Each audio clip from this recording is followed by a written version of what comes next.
इकडे अमेरिका इराणच्या इशाऱ्या प्रतिइशाऱ्यामुळे कच्चं तेल मात्र पुन्हा महागलंय। ब्रेंट ऑइलच्या किमती प्रति बॅरल $111 वर पोहोचल्यात, तर अमेरिकेतल्या WTI ब्रँडचं कच्चं तेलही प्रति बॅरल $115 वर पोहोचलं। युद्ध भडकल्यापासून सातत्याने तेलाच्या किमती वाढत आहेत। आता पुन्हा एकदा कच्च्या तेलाच्या किमती 2 ते 3% वाढलेल्या आहेत।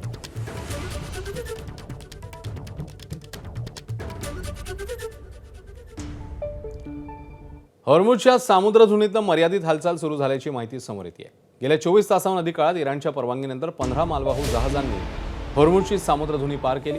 मात्र गेल्या महिन्याभरात हॉर्मुझमधील वाहतूक तब्बल 90% घटल्याचं चित्र आहे। इराणने हॉर्मुझमधून पूर्वीसारखी सुरळीत वाहतूक पुन्हा सुरू होणं अशक्य असल्याचं म्हटलं, त्यामुळे जागतिक व्यापार आणि ऊर्जा पुरवठ्यावर परिणाम कायम राहण्याची शक्यता व्यक्त होतीये।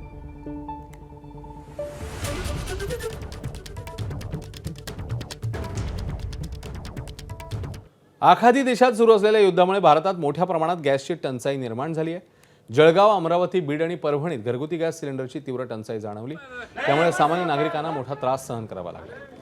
या पार्श्वभूमीवर आज जिल्हाधिकारी कार्यालयासमोर वंचित बहुजन आघाडीच्या वतीने चूल पेटवून प्रतिकात्मक आंदोलन करण्यात आलं। आंदोलकांनी सरकारविरोधी जोरदार घोषणाबाजी करत प्रशासनाचं लक्ष वेधलं। यावेळी सामान्य नागरिकांना तातडीने गॅस सिलेंडर उपलब्ध करून द्यावेत अशी मागणी आंदोलकांनी केली आहे। सिलेंडरच्या टंचाईमुळे ग्रामीण आणि शहरी भागातल्या नागरिकांचं दैनंदिन जीवन विस्कळीत होत असल्याची तीव्र नाराजीही व्यक्त करण्यात आली आहे।